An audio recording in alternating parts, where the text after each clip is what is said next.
Hello and welcome to another episode of the Paragliding Debrief. We are joined, and it is a privilege to be joined by Luc de Voort, who has just been crowned the World Acro Tour champion. I'm super excited to have him along. I've known Luc for a long time. I was lucky enough to compete with him back in the World Air Games in China when he was just starting out on the comp scene, and already then it was easy to see that this kid was going to go astronomical. And it's incredible to see his progress, to see him take on the clearly the world's best pilot. Thierry de Blic has been dominating, quite rightly so, the world of acro in the last 5 years. And this season has been incredible. What a fight to the finish it was. An amazing pilot, an amazing person. I hope you enjoyed this one as much as I did making it. Time to sit back and join us for another episode of the Paragliding Debrief with Luc de Voort.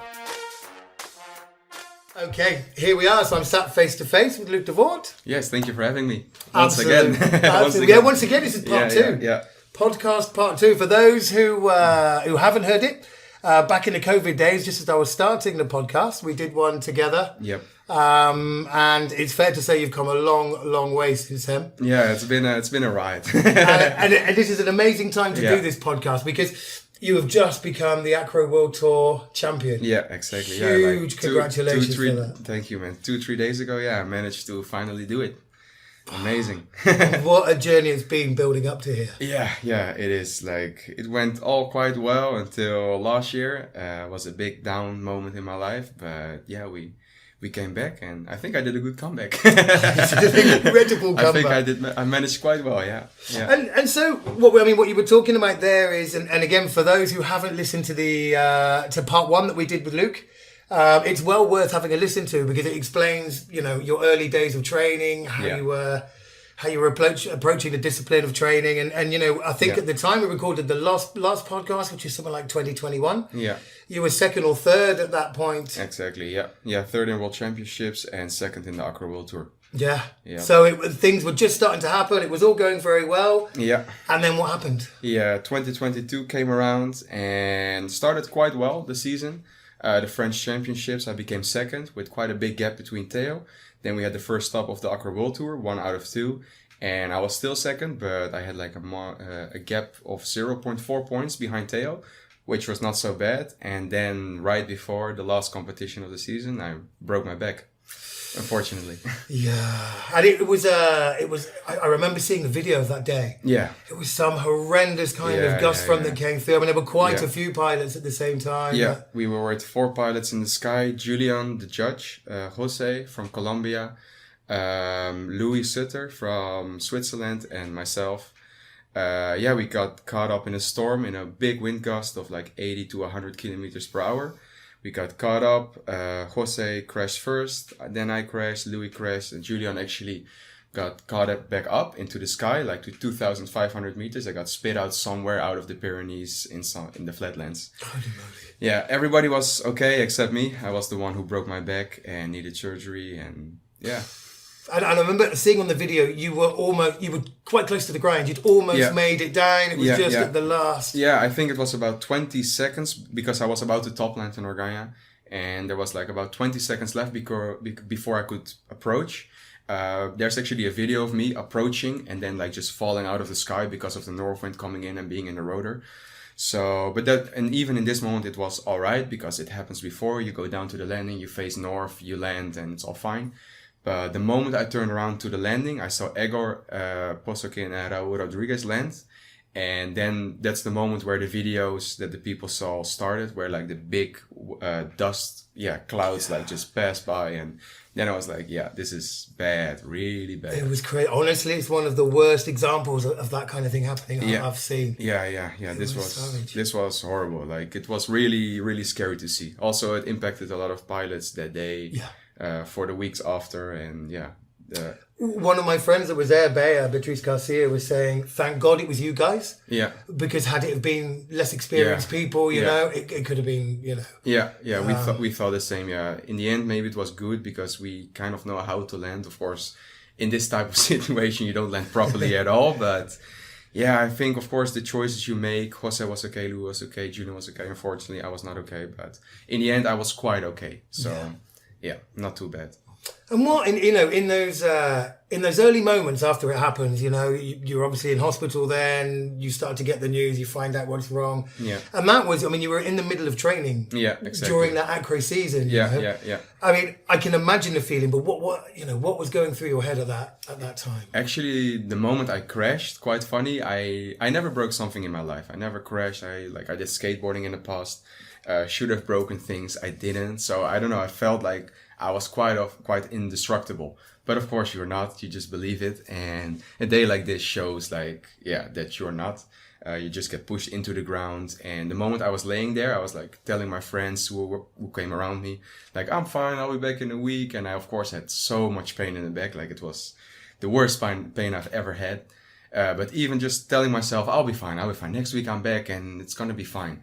And then going to the hospital, they do the CT scans, and then not even just breaking the back, I needed surgery straight away because the bones kind of like not dislocated, but like they moved out, they were out of place, so they had to they needed to be in place again to fully recover properly. And was there a suggestion, or was it ever mentioned by doctors, or did it run through your mind that was it? Was it always clear in your mind you were going to fly again? Was there a chance that physically you might not be able to fly again? Yeah, it's always a question, hearing about people crash, that they stop paragliding, or what it does to their mental state, and if they want to fly again or do other things. And of course, then it crosses your mind. You're in the bed and you're like, do I want to fly again? I was like, definitely. Like, it was not a chance I would not fly again. Like, I started this once to live this dream, and I don't know, I don't see any other reason to live. So I was like, I have to go back. Like, I just recover. I'll be back next season. Like, I will do everything I can in my power to recover the best way possible. Yeah. And I guess it helps, or I don't know, did it help you that you can understand the situation that caused it? There was a freak weather event. Yeah. It wasn't like something random had happened that you can't understand, that was inexplainable. No, I have to say the day was different. Like, even Horacio, who was on the camping, told me that there was some gust coming that he's never felt before. So the day was different. But I sat down with the guys who also crashed in this storm, and we all agreed that it was our own mistake. Like, the clouds were super dark. We already flew for 1-2 weeks in Organya before the storm. Like, we always flew, storm came in, and then we landed, And of course, every day you just one run more. And then you see one guy doing a run more, so you do a run more. And then he's like, oh, and then it like keeps going, It's like a domino effect. But when you see the video and you see the sky, if it would be in any other place than Organya, we would not even take off, So we're like too comfortable in this place, thinking we know the place. But of course, it just has to happen once, that the weather is just a bit different, and you get slept, And so we blame it on ourselves. Like, of course, maybe the day was different than usual, but we shouldn't have flown anyway, or like landed way before, So we blame it on ourselves. So, I mean, what happens then? So you're in the middle of your training, you were in the middle of the comp season, and then all of a sudden a completely temporary but life-changing moment. Yeah. What was the recovery process after that? First of all, of course, insurance. I couldn't get transferred back to Holland because my spinal cord was damaged. Like, my bone was putting pressure on my spinal cord. So it was too risky to transfer me back. So I was at the time in Tremp, which is like a city close by to Organya. And there they made some scans, and after 4 days I heard that they could get surgery in 11 days, which I was like, that's not possible, I cannot wait here for 11 days before I get surgery. Like, I will heal before this time, I don't know. It felt wrong. So I called my insurance, I got moved to Barcelona and did the surgery there. Amazing hospital, was a private clinic. They did a really good job, putting the titanium in. And straight away, next day, they set me down, to really train the muscles again, and also to let you walk straight away. I stayed for another week in the hospital before I could move back. I could move back straight away, but it was all about the pain, if I could manage it. After a week, it was manageable to transfer me back. So I went back to Holland, and there I went straight to the hospital as well, so they can check me out, see if everything is in place and properly, so the Dutch doctors have their opinion about it. Everything was good. And then physiotherapy, gym, a lot of exercise, to come back. A lot of walking. I've walked like since my accident. It was really hard in the beginning because I had a lot of pain, but walking helped a lot. Like walking for 2 to 4 hours every single day, listening to audiobooks, like even motivating audiobooks about sports and everything and athletes, was really nice. And of course the physiotherapy exercises for my back. I hit the gym like 6 days per week just to fully like physically get myself back together and make my body as strong as possible so I would not get hurt in the season again. Yeah, and that's basically it. Just a lot of exercise, and it worked out really well, luckily. Yeah. And it's interesting because, to become the kind of pilot that you are, takes a lot of dedication. Yeah. Like you look at people like you, Teo, Horacio, Mayalo, whoever it is. Yeah. There's a lot of motivation, there's a lot of discipline, there's a lot of repetitive training. And it's interesting to hear you say that kind of part of your personality was something that was super helpful for your recovery. Yeah, for sure. I needed a lot of dedication and motivation.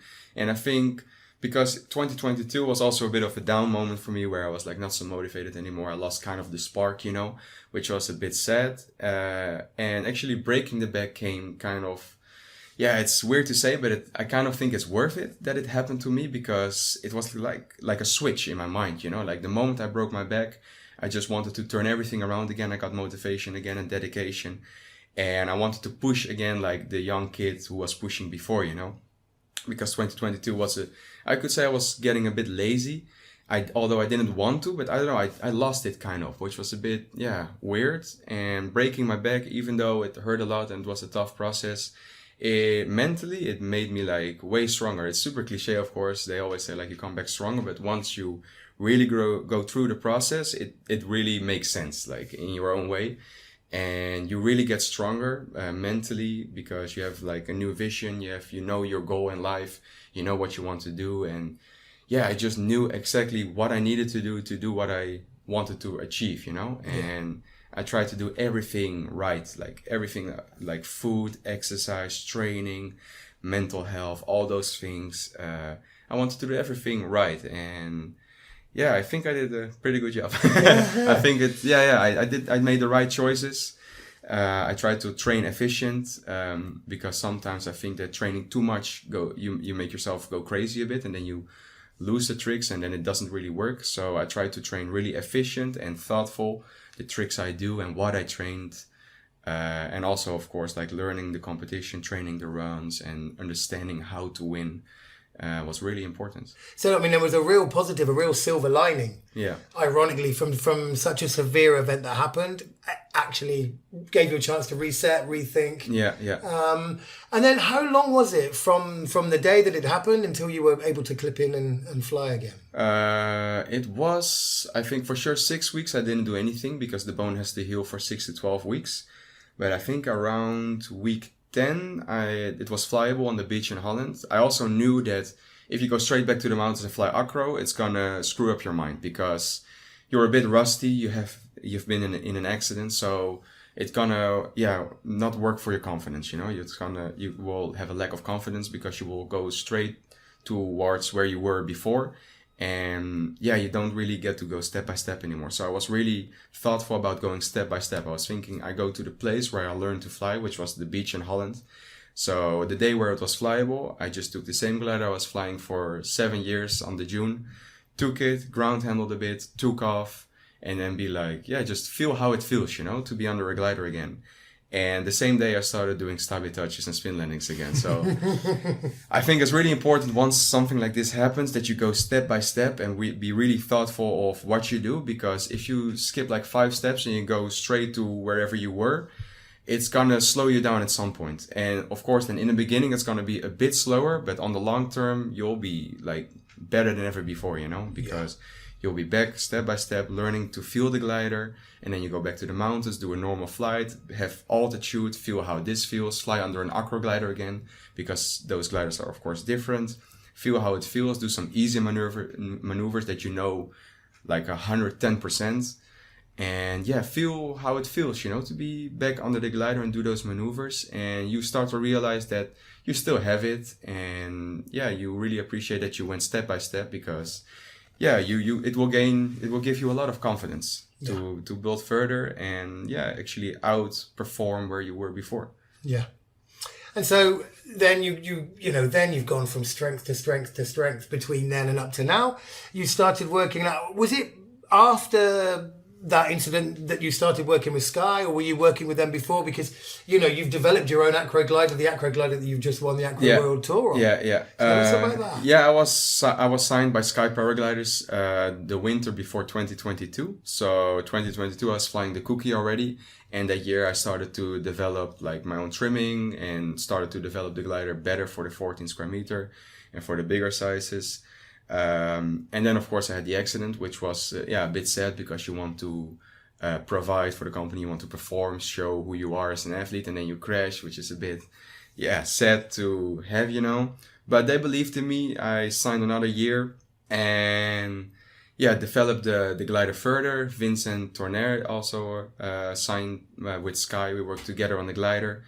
And I think we built something really nice. It really gave like all the possibilities I needed on an acro glider, especially for the twisted super stealth to infinite and all those maneuvers to fly clean and consistent. Like it all worked out really well. And we put the work in, and we really paid off, for Sky to fly the glider.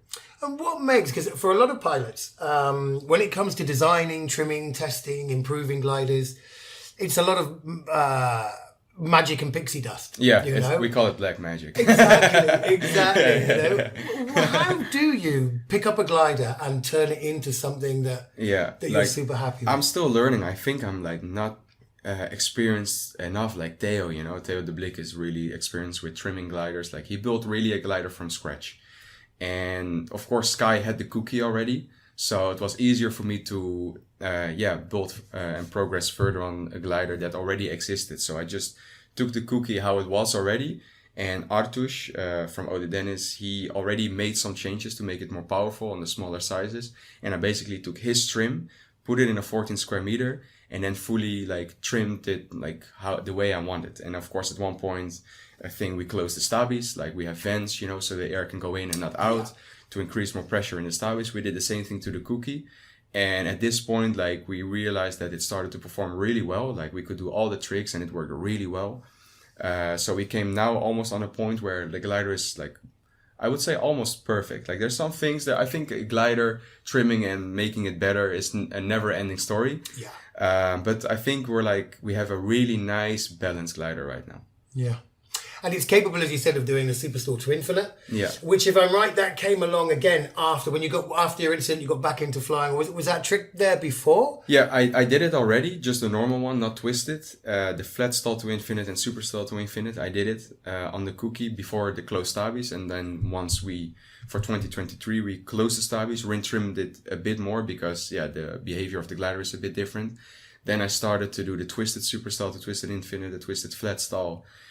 Because I really needed those maneuvers to win. So I really tried to work on those maneuvers, try to put it in combinations with like after a X chopper twisted exit or a SAT, where I also earned the highest scored run of the season, which is nice in Son Show, where I went from a twisted SAT and then you twist the switch straight away, straight to super stall to Infinite, which was a really nice combination. I had those maneuvers, those combinations in my mind, and I thought it would really pay off in comp, and it worked really well. Like the glider worked really, really good for this trick.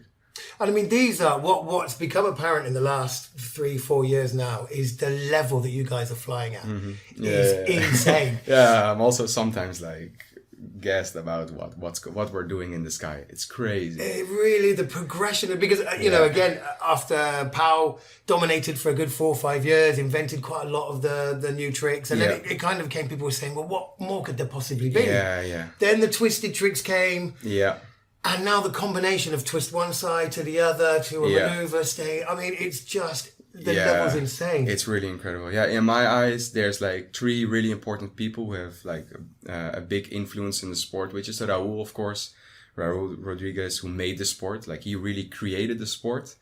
Then we have Paul, who evolved the sport, like you can see in Evolution Paragliding, with the Joker, the Cork, and the Cowboy. And then you have Theo de Blic, not really because he invented new tricks. Of course, he invented a lot of new tricks, But at one point, a lot of people started to invent tricks. Like I also did some new things, which we put in competition now, agroposikin. Like there's a lot of pilots who do new things. And we don't really invent new tricks, but more like combinations. Like we really try to finesse our maneuvers and make it more difficult, like with devil twists, twisting one side to the other side in different tricks and moments in the trick. But just for me, Theo, in the end, really made the sport. Like right now, he set the bar so high with what we do in the sky that right now you cannot be lazy and win. You know, you have to like really train as a real athlete to be able to win or perform on the highest level. Like you need to train mentally, physically. You just don't go to the takeoff and you just train. It doesn't work like this anymore. You need to really build yourself as an athlete, physically, mentally, and of course train as much as you can to really perform on this highest level, which is incredible, of course. So and how do you manage that? Because you go to Uganda, you see you guys from the beginning of the day to the end of the day, day after day after day. I'm here, we're in Ola-Deniz at the moment, and I'm sitting in my boat doing my SOV courses, and I'm watching you guys come out. Yeah. And it doesn't seem like there is enough time for you to get back up in the cable car, but you're coming out again. Yeah. And it's for 5, 6, 7 times a day. Yeah. How do you keep the motivation? How physically, because you see some pilots walking around, some of my guys who do the acro course, by the end of the day, they go, oh, I've got acro arm, I've got the muscle. I mean, how do you guys physically and mentally manage to train so much? A lot of people, especially in Organya, because the pressure there is way higher than, for example, in Ola-Deniz. So the brake pressure is higher and the air is way faster. So you see, indeed, a lot of people like massaging their arms because they hurt, and our arms get hurt because it's just super exhausting. Especially like here, you do 7 runs in Ola-Deniz, but in Organya, on the best day, you can do like 60. So it's incredible how many runs we do. So and now even like we're still evolving the sport a lot, and even Theo, you see him sometimes with like the stickers, the straps, on the arms. To support the muscles a bit. And you see a lot of people doing this. And a few years ago, I realized that a lot of people had those things. And also Francois Ragolski, I think, couldn't train as much anymore because he just had tendonitis, I think, in the arms. I heard those stories. And I was like, but then we need to train beforehand, Like we don't just train in the sky. We train to train in the sky.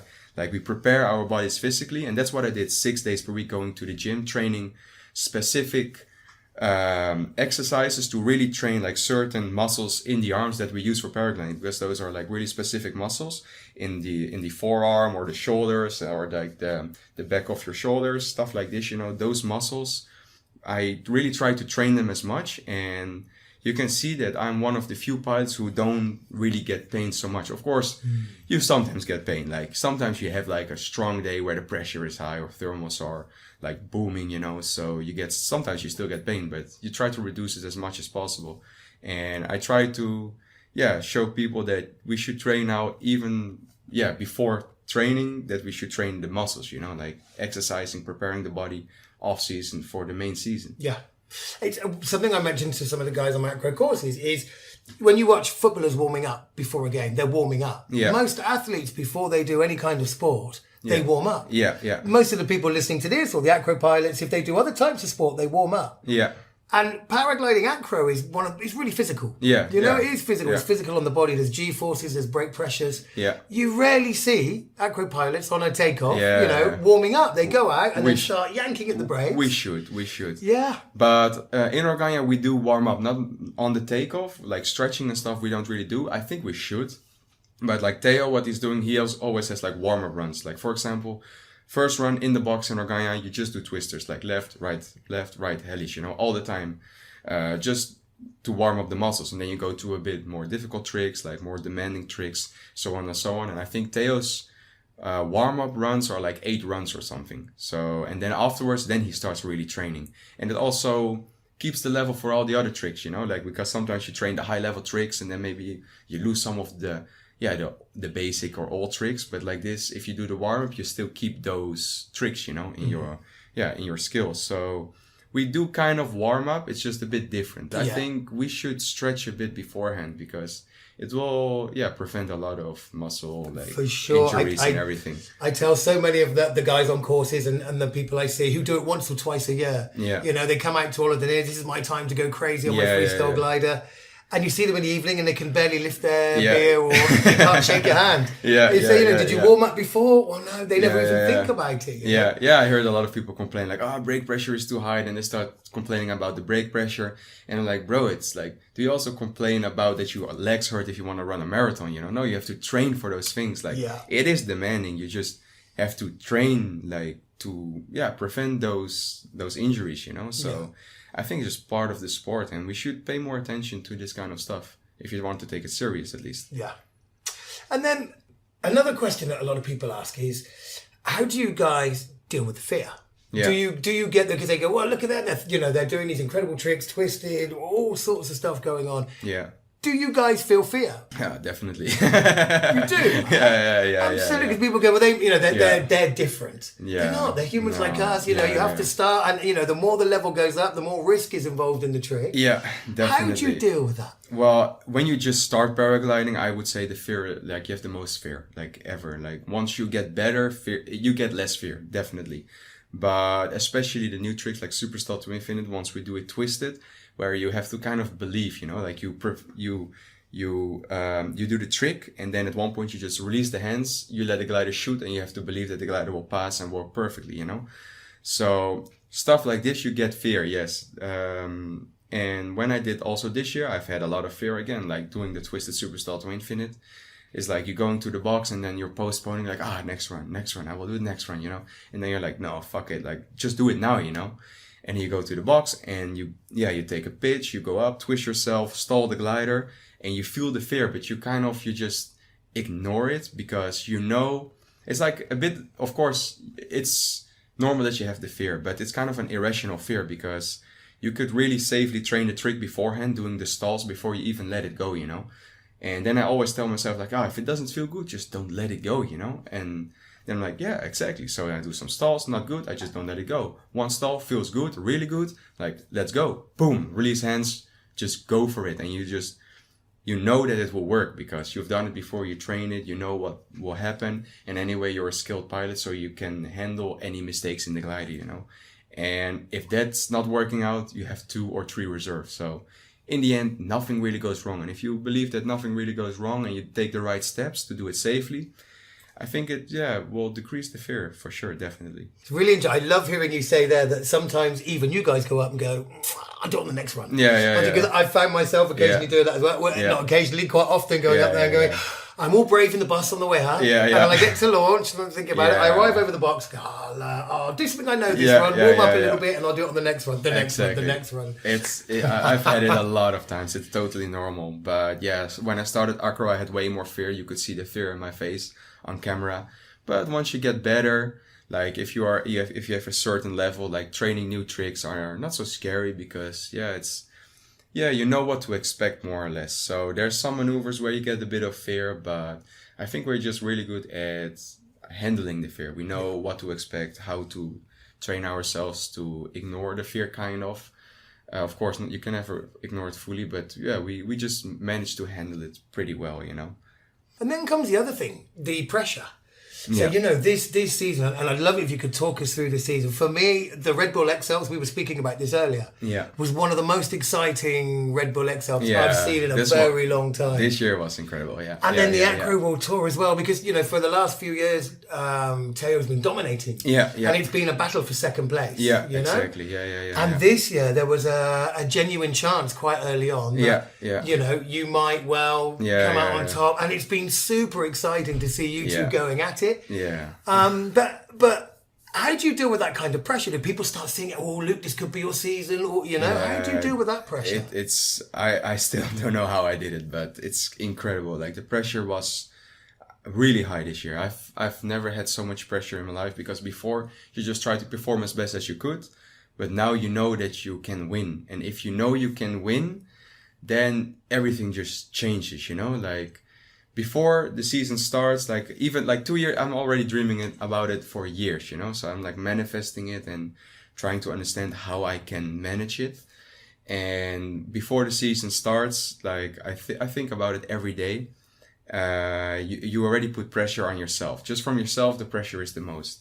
And then, of course, you have the people around you, you know, they see you go up and become better. And they're like, bro, like, this is the year, right? And then you're like, you never know for sure, of course. You cannot predict this stuff. So you're like, I have potential. I can do it. But yeah, you never know. Like, I always tell, I try my best.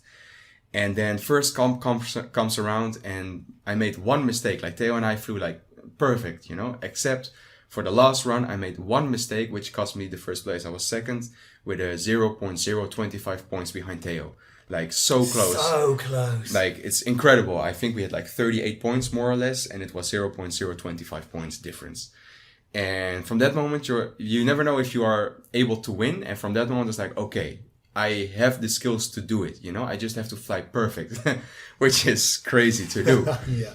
Because Theo flies perfect, you know, so it's hard to beat that. And then you think by yourself, okay, like, I can do this. And of course, this first comp was over ground, where Theo has the advantage because there's no landing. And we know that Theo always lacks a bit of ground spiral skills over the raft. So he has the advantage over ground because the landing doesn't count as much. You know? Was this the first time there was a Acro comp over ground? Yeah, exactly. Yeah. Now that you mention it, big success. Just for the top 10 of the world, just for the Pro Tour, we try to push it to do it over ground because now the sport evolved so much that we can do it safely. Like, and as we saw, all the pilots flew super safe, did their best. Like, we really respected the rules, the altitude. We did really well. So yeah, it was a really big success to go over ground, and for sure we'll do it the next few years for the Pro Tour. But yeah, so first comp, I was second and believing I could manage to win. The week after, we had the second comp. First comp was Saint-Hilaire-du-Tuffet, and the other one was Allevar, which is like 1 hour from there. Also over ground, so I was like, okay, like, I can still do the same, like just stick to Theo, and then you take him on Acro Max and Sancho on the landing, you know? And then Allevar came around, and Theo screwed up, like he didn't fly perfect. And I also screwed up. It was quite funny, actually. We screwed up in the same moment, and Axel and Egor did really well. And then till the last run, we had the last run ready. I changed it in the bus on the way up because I was like, fuck, I need to play it safe because Theo was behind me, and I'm not here to win the comp, I'm here to win the season. This was always my thought process. I want to win this season. And then I went up, changed my run to a safe one with a lot of bonus, which was still a good run, but a safe one for me. I could really perform this like easy. Then I was third overall in the competition.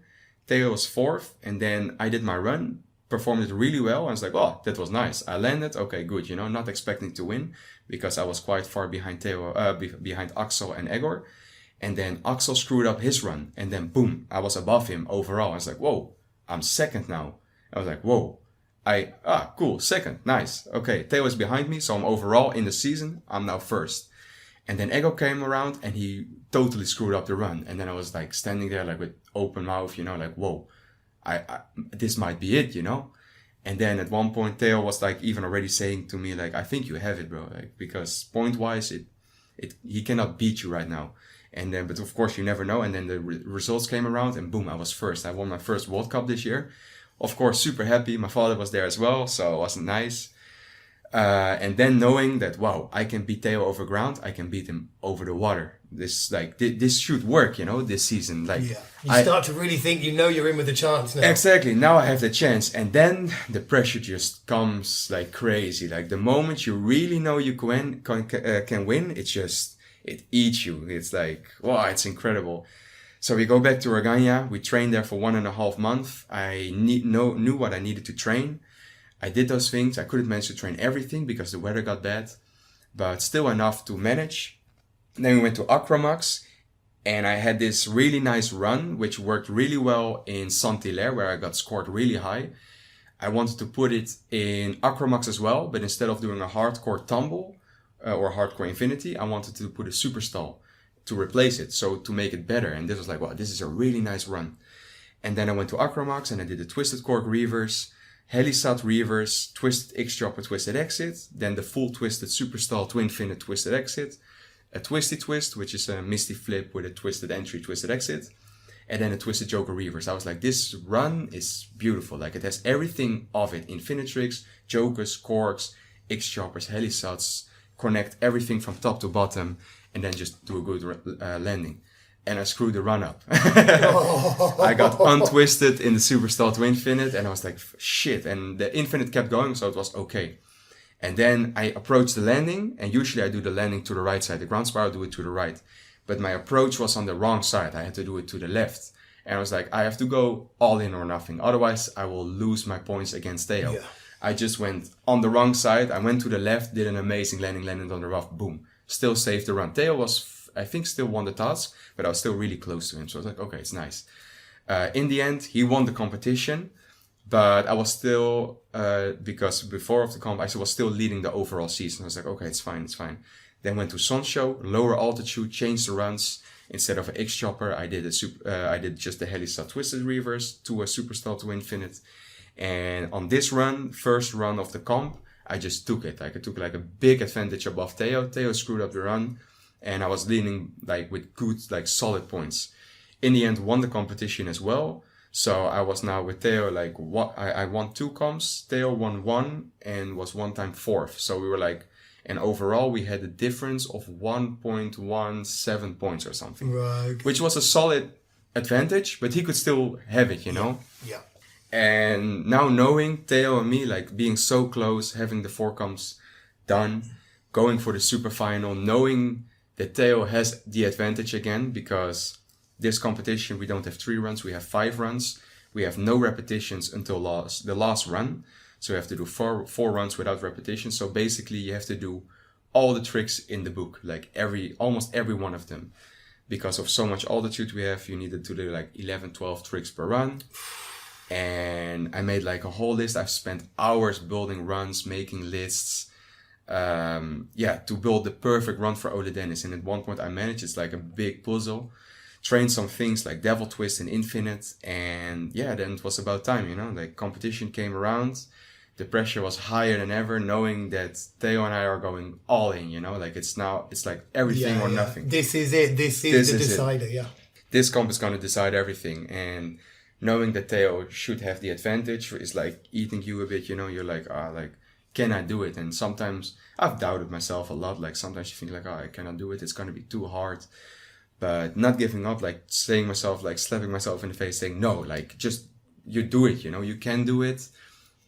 So you'll manage. I don't know, you just manage it somehow. Like, you're one of the best now, you can really manage. And then first run, I won the task, like slightly over Theo, which was nice, with a good solid run. Then second run, it was a really shitty run of the competition because we went up and the clouds came in. So we had to go down to the 1200 and had to build a run last minute because lower altitude. And I had to take tricks from every run. So when we did the run, I had to go back to my runs and rebuild them, which was creating a big mess. Theo did a really solid run. And from that moment on, Theo was leading the season again since the first competition. And I was like, fuck, like I screwed it, you know, like I did a run clean, but it was not a good run compared to Theo's.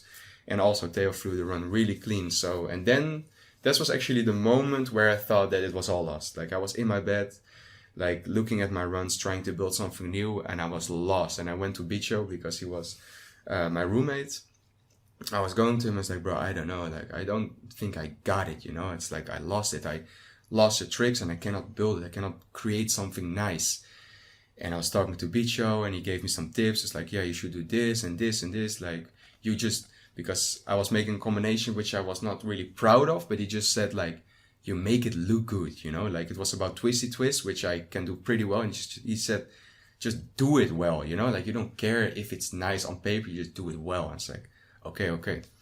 Did the run, fully took back the advantage. Like, it just fully like changed the course again. Theo screwed up. I took full the advantage again. I had like a 2-point advantage again. And I was like, whoa, like it just fully changed everything again, you know? And it's like, okay, now I can do it. And then pressure increases more. It came more and more and more. And then fourth run came around, which was a really safe run for me. I performed quite well. I did it clean, was quite happy with it. I think Theo won the task again, but the advantage was super low. I was like, he cannot overtake me with this one. And then we had, before the last run, we had a 1.178 point difference, if I remember correctly, 1.179, I don't know. Like, still close, you know. Yeah. Basically, the advantage I had since the second comp.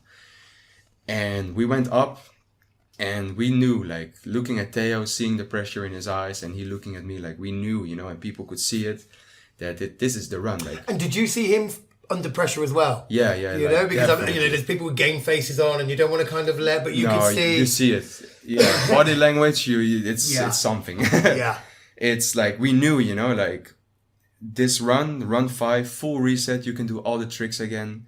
I had the advantage, the point advantage, and I was like, this is it, you know, all or nothing. And Theo and I came together on the takeoff, and we shook hands. We said, bro, may the best win. Like, fantastic. Yeah. We just like, this is all or nothing. Like, this is gonna be it. And we were waiting on the 1800 takeoff.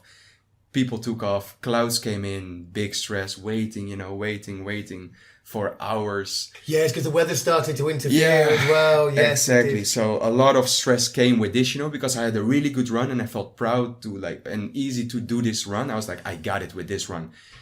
But from the higher altitude takeoffs, you know. And then they told us you have to go down to the 1200. And I was like, fuck, like, I don't want to do it. I prefer, if the run get cancelled, I win, you know, this is also fine, but you kind of don't want this, you know. But of course, it's the weather, you know, what can you do? But we went down to the 1200 and cloud base was just boom, like on the takeoff. Like you could just see the sea under the clouds. People took off, like it went quick, you know, bam, like all the pilots, we have to finish the comp, you know, because the clouds are going lower. One point, Beecher took off, he was third place, so it's a reverse takeoff order. And I was second last to take off because, of the ranking we had in the competition. Shook hands again and built my run. And then I built the same run I put in Acro Max, which I screwed up. The run where I was really proud of with a lot of diversity. I was like, this run I will put this run because in run 2, actually, I had the same run, but then with a hardcore tumble, which I did in Saint-Hilaire, which was my task winning run, which was a really good run. But in run 2, in this comp, Theo took the advantage, and then I was like, okay, so if I put this new run, the run I put in Acro Max with the Superstar to Infinite, I will maybe not win the task, but I will play it super safe, and it's a really good run, so I will keep my position. And that was all my game plan. Like, again, I'm here to win the season, not the competition. Theo was leading the competition with 0.04 something again, so you know. Close, Yeah. Just the comp, and I was like, but I don't care about the comp. Of course, you win like $500 extra, but whatever, you know. So, and the light came in, and the sun and the sunset came in, and the way the light was and the people there were, it was so dramatic. Like, we were with Bicho and Theo, we were like, bro, this is like, what's going on right now? This is just so intense. Like, I don't know what's going on. Like, this is I could almost hear like a symphony orchestra, like a movie soundtrack. It was really, we were there on takeoff, the light we have, the sounds with all the people and the clouds closing in and opening up and closing in. It was like, bro, it was crazy. And I was just like, okay, I have this run, this solid run, which I can do 100%, or I have the upgraded one with more percent bonus. And I was like, I decide, like, the first 3 tricks were the same. And in the Infinite, the Superstar to Infinite, I could decide which one I would do. And I went to the box. It was my time. Pressure was okay. I didn't feel so much pressure the moment I went into the box. Did the Twisted Cork reverse, clean. Helisat reverse, clean. X-Chopper Twisted Exit, clean. I was like, okay, now it's the biggest risk of the run, the Superstar to Infinite. Stall the glider, hold, release, boom, shoots, works. I was like, okay, this is it, you know. I think I got it. And usually I could have done the devil twist to increase my bonus, but I was like, you know what, screw it, I play it safe. Like, I can win it with this run if I play it safe, you know, because Theo has to go all in. So twisted exit, twist again, twisted Joker reverse, and then I had some altitude, did the Mac twist to heli. The moment I exit the run, I did it like clean, like no mistakes. I released the brakes, I flew back to the landing, and I was like, it's done, you know, it's done. Just a landing and done. Came in for the landing, nice feet touch with good energy, huge spin on the raft, or like on a target on the sand. I fell over, like I kind of just gave up. I was just like, wow, the last run of the season, I fell down. I was just like, it's done. Like the season is over. Whatever happens, all the emotion from the whole journey throughout the season. Yeah. And then Theo came in, not knowing what he would do. He went in. He went full on. Like he did everything, like what he could, you know, to save the spot. Had high bonus, high tricks. Flew the run clean as usual. And I saw the run and I was like, it should be fine. Like, of course, the run was really good. So I was like, oof, it can happen, but it should not. Like the calculations in my brain, the strategy I took was, it should work, you know? And then it took fucking forever because before they could release the results, because everybody was refreshing the page because they wanted to see the results. Wants to know, yes. Everybody, boom, boom. And Jerome, the judge, was saying... One of those is probably me as well, I think. Everybody did it. Jerome saying like in the WhatsApp group, guys, stop refreshing. It's like the website is lagging, you know, like we cannot publish. And we were like, Theo, and you see Theo walking around with the phone and me also walking around like saying, I don't know, bro, I cannot handle this, like publish, you know, And then Vincent refreshed one time. It took like 20 to 30 minutes before the results came. He refreshes. Theo won the task, what I expected. And I had 15 points and Theo needed like 16.3 to win the season. Gets published. Theo gets 15.2 and boom, yes, like we knew it. Like I started screaming, everybody started screaming, happy. Actually, they made a mistake in Theo's run. He got a bit more points, but it would have not been enough to beat it, you know. So yeah, in the end, I won with like 0.3 points in front of Theo and finished the season as the champion. Fantastic. Well, you're telling that story, like I'm inside, so tense. Like, it was such an exciting one. It was crazy. This season, wow. Like I asked Theo, like, before the run, I asked him, like, is this the most difficult season you ever had? And he said, yes. The most difficult was 2017, the first year he tried to become World Cup champion, which I understand because it's the first time. But this year we've been pushing each other like crazy, like, I don't know, it's been like ups and downs for both of us every single run. Who's gonna come out? What's the overall results? Like going crazy and going to Organya, seeing each other train. And how is that as well? So, I mean, what I really love is all you guys get on. Yeah. You know, you're all pushing the tricks together. You're developing the sport. I mean, obviously there are people who are like you guys are inventing some of the new tricks, but there are a lot of you all doing the same stuff together. Yeah. But when you're training in Organya, is there a little bit of you that, like, because you're seeing what the other guy does, seeing what you do, is there a bit of that goes on? Definitely. Like this combination, the Twisted X Chopper, Twisted Exit to Super Stall to Infinite, I had this in my mind like a year before. Like this is like what I need to do to win, you know? So sometimes when I try to train this, I let Theo fly into the box and I'm just behind him, you know. So when he starts to run, I start to do my run. In the end, you know it from each other, like close to the comp. Like at one point he started noticing, but he didn't do it. He had some other ideas. So we kind of know what we do, but we kind of respect each other's strategies, you know. So we don't really copy. We copy mostly like after comp, like when someone does something which like, whoa, this is good, you know.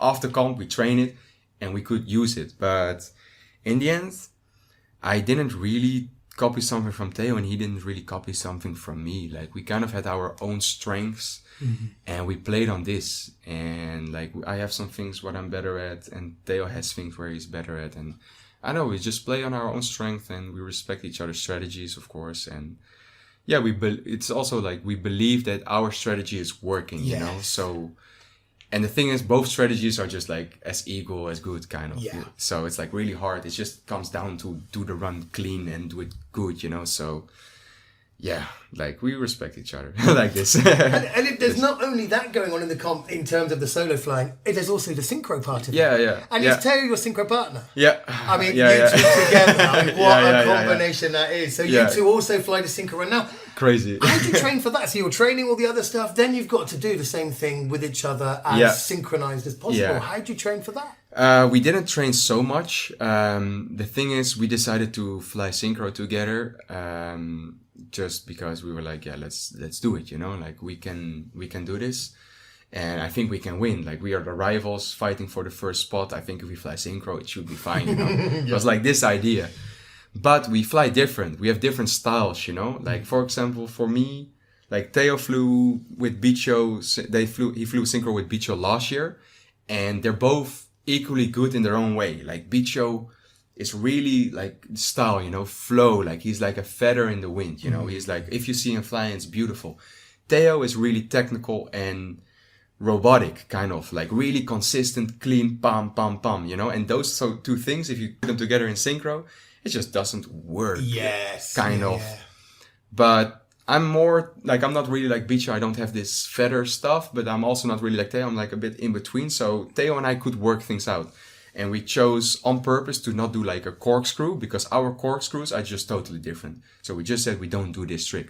But there's other tricks where we're like, oh, we can do this and this and this, because like we might not fly super synchronized together, but we are really technically skilled together. So we played on this, you know, like we knew that we would perform all the tricks clean and it would work, you know. Of course, here and there you make some mistakes, but on average, we do it. Like it works and we get good bonus and it's a high technical maneuver.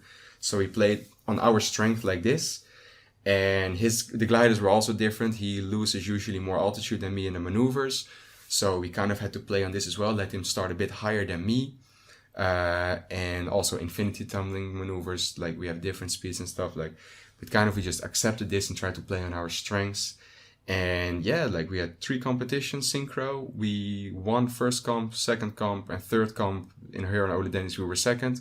So overall, we also won the synchro together. Fantastic. Which was congratulations. killer. What a great end to And I season. really like the name we had. Team back to back, because I broke my back last year. Theo broke his back last year. So we were trying to it was like both like a comeback story for us. Yes. And then I think I said something, because I have still this titanium in my back. I said something like, Team I'll be back, as in the Terminator, you know? Yes, because of the back and steel, blah, blah, blah, like this. Yeah. And then Miki, like a Swiss guy, Michael Hoon, if I pronounce his name correctly, he just said randomly like, bro, team back to back.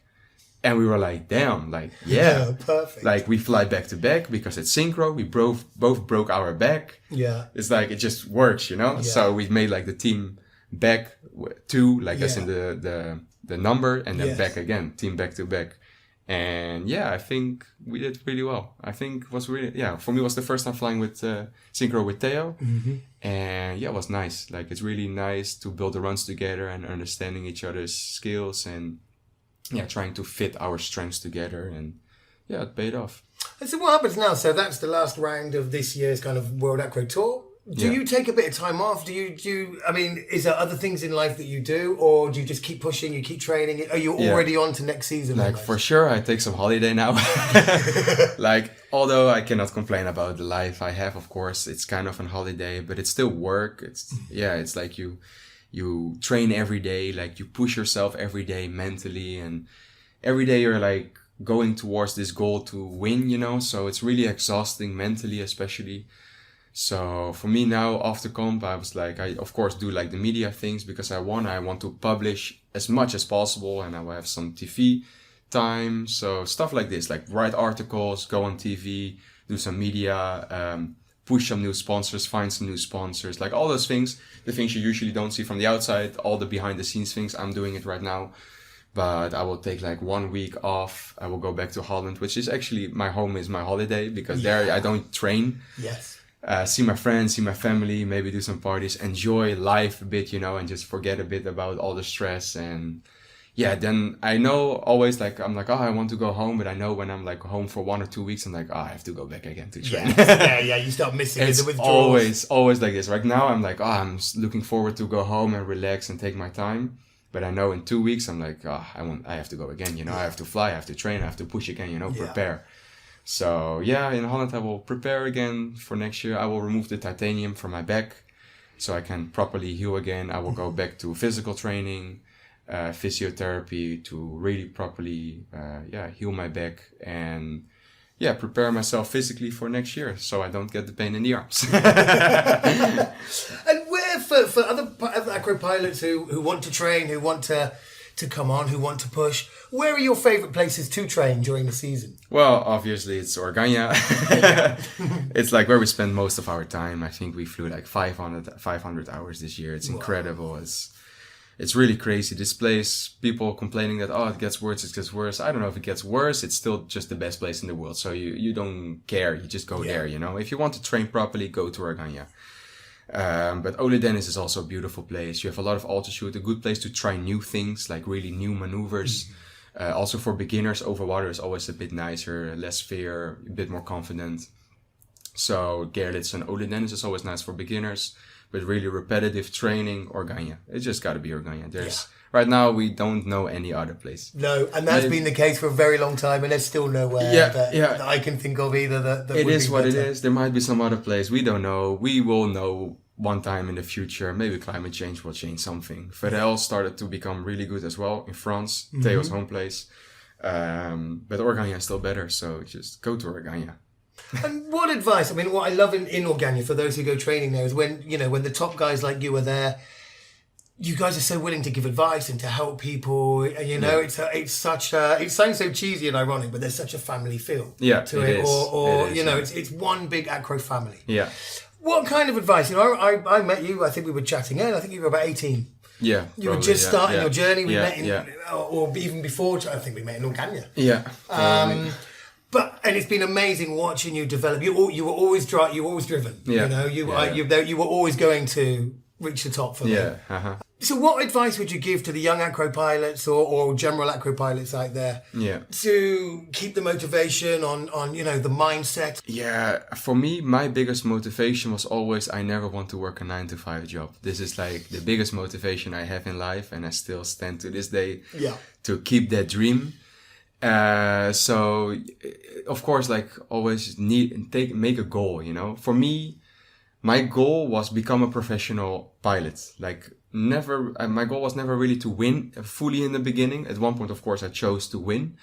I was like, I go for it, but I always wanted to just become pro. Like, don't work a 9-to-5, become pro, live like a professional athlete. Like, for me, this life is so beautiful, and yeah, I think everybody could love it, Like, it's really something. You travel a lot, you train, you make friends, you make crazy memories and experiences. It's really a life to live. Even for not pilots, like just like pilots in general, it's a beautiful life to live. So yeah, make a goal, know what you want to do in life, what you want to reach, and maybe not even become world champion. Just if you say like, I want to become top 5, like just having this goal will make you like work for it, and you will realize really soon after that you become 5th relatively fast, and then you're like, but then like I can go first, why not? That's also what basically happened to me. My goal was to become 5th, and from the moment the first season I did, I was 5th, and I was like, wow, I just did my end goal. And then I was here in Ole Dennis on the beach, telling myself I will be number 1 for sure. Like I just like screw it, all in, no plan B, it's all in. So have a goal. You don't have to have the biggest goal, but just have a goal. And if you go to it, you will reach it. And the moment you reach it, you get this dopamine kick. You're like, wow, I did it. Set a new goal. Always set new goals. You want to go into your grave having a goal, because otherwise life gets boring and you lose motivation. Yeah. That's how it is. Fantastic. I mean, what an incredible journey it's been. Yeah. I can't congratulate you enough. I can't thank you enough for making it such an exciting season. Thank you too. I really wanted to do this. It's been brilliant. And like I said at the end of 1, hopefully one day we can do a part 2. After this one, hopefully one day we can do a part 3. Probably. And let's see where it goes from here. It's still the beginning of my career, I would say. So I'm sure it's going to be another one. Yeah. And what's next trick-wise? Everyone keeps saying, well, that's got to be it. Is there anything, can you see it going any other way? Can you see at the moment more tricks that are potentially down the line? I think we're going to go again what we always do, go more technical and more precise. We're going to work on more consistency. This is a big thing now, consistency. So I think we don't really try to make new tricks. Of course, here and there we make new tricks. Tricks will always come. I think it's never ending. But I think we just try to make the sport better now. Like we just make it complete, how it should be, how we should fly, how we have to fly the tricks, and make it look still like an art, because that's in my eyes what we want to do. But yeah, I think we're going to go really into this superstall backfly to infinite stuff, as Axel Kost and Hugo Chavant did this year. They did a twisty twist, so a twisted misty flip, and then you switch the twist, put it into backfly twisted, let it glider go to infinite. Like stuff like this is just incredible. When I see this trick, if you want to know, go to Hugo Chavant's or Axel Kost's Instagram account. You will see this trick. It's a brutal trick. I think we're gonna go into this, like finding combinations to put ourselves into a twisted backfly from a certain angle or maneuver and let it go straight to infinite. Stuff like this where it's just unexpected. Like I think at one point we just tried to surprise the judges and impress the judges and really try to make something beautiful out of this. And in the end, we make some twisted tricks. Like I think next year we are thinking to make the booster, like the part of the Joker. Joker is a booster to Satu Heli, basically. We want to put the booster into the rules, even though it's kind of a silly trick in a way, because it's just like a tumble kind of shoot, which you stop. But we found out, like the X-Chopper Twisted Exit, that it's kind of a connection maneuver, which we can use and combine other tricks together and create some more type of combinations. So I think we're going to see this one next year. And I think from there, we're just going to build further. It's every time somebody does something based on something else, and from there people build. It's always like this, like people build on other people's ideas. Yeah. And that's, I think, how we will increase the tricks, increase the sport, and make it as good as possible. Exciting times to come. Yeah, really. I think it's a long way to go in this sport. A long way. Man, well, I can't thank you enough for coming along today. I'm so glad we could do this. Thank you for having me. This was a good one. Yeah, fantastic. And again, one more time, congratulations. Thank you.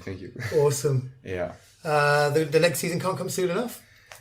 It will, first campus I heard April in Brazil. Not confirmed yet, but let's see. Season, like time goes fast, season will come around the corner. Yeah. It's going to be a hell of a ride again, I think. We'll enjoy a well-deserved break. Yeah. And we'll look forward to seeing it kick off. Yes, man. Thanks. And there we go. Oh, incredible. What an emotional podcast that one was. For the majority of the time I was sat there listening to Luke's story. I was going through the emotions with him. I was on the roller coaster. Incredible. Can't thank him enough for coming. I can't thank you enough for joining either. I really hope you're enjoying these. If you are, I would really appreciate as much support as you can give it. Some likes, some subscribes. We have so much more to come. So we've heard from Luke. Next, we're going to hear from Theo de Blek. We're going to find out who Theo de Blek is, where he came from, how he became the pilot that he is today. So much more to come. Thank you so much for joining us, and we'll catch you on the next episode of the Paragliding Debrief.